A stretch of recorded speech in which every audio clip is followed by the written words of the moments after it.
In my previous videos, I've talked about calorie deficit. Get into that. That's how you're going to get fat loss. Number 2, I talked about protein intake.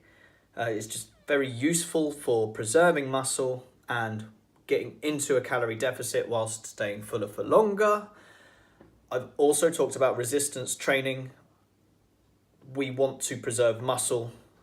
Check out those videos if you've missed them. Today, I'm going to talk about sleep. Sleep is important for any goal. So this could apply to any training regime and pretty much anything in general. The reason sleep, especially when you're trying to get into a calorie deficit, can make it tricky if you're getting a lack of, is because with a lack of sleep, you feel very hungry. Ghrelin, which is the hormone responsible for feeling hungry, is up when you are very tired. So it's very difficult to try and stay in that calorie deficit if you're very tired. You tend to make poorer food choices when you're tired as well. So with that knowledge in mind, it's trying to prioritize sleep, which is a lot easier said than done in our modern day lives. So look into something called sleep hygiene. I'll give you a few examples of how to kind of set up a good, or try to guarantee a good night's sleep. So you'll have heard a lot of these before, and they're pretty general pieces of advice.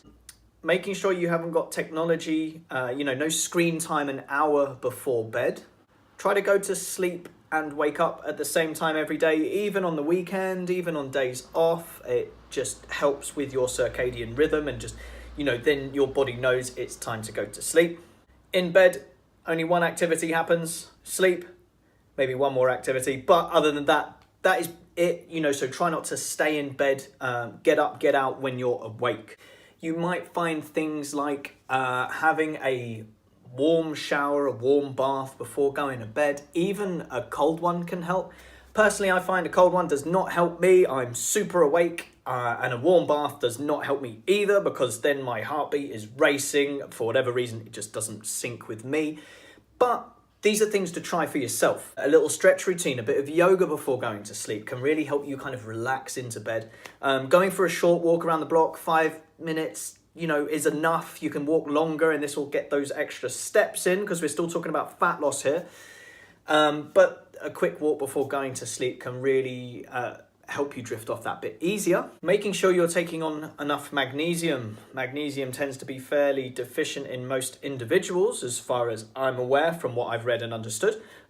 So it's making sure you take on a diet that is full of green leafy vegetables, and you should be able to get enough magnesium in with that. If not, it's supplementing with magnesium. What I tend to find is if I haven't supplemented for a while and I start taking it, my dreams can get pretty crazy and it actually kind of disturbs my sleep a little bit. So you might find that happen when you first start taking it. After a while, you get used to it. Magnesium is good because it's from magnesium we can derive melatonin. And melatonin is responsible for our circadian rhythm.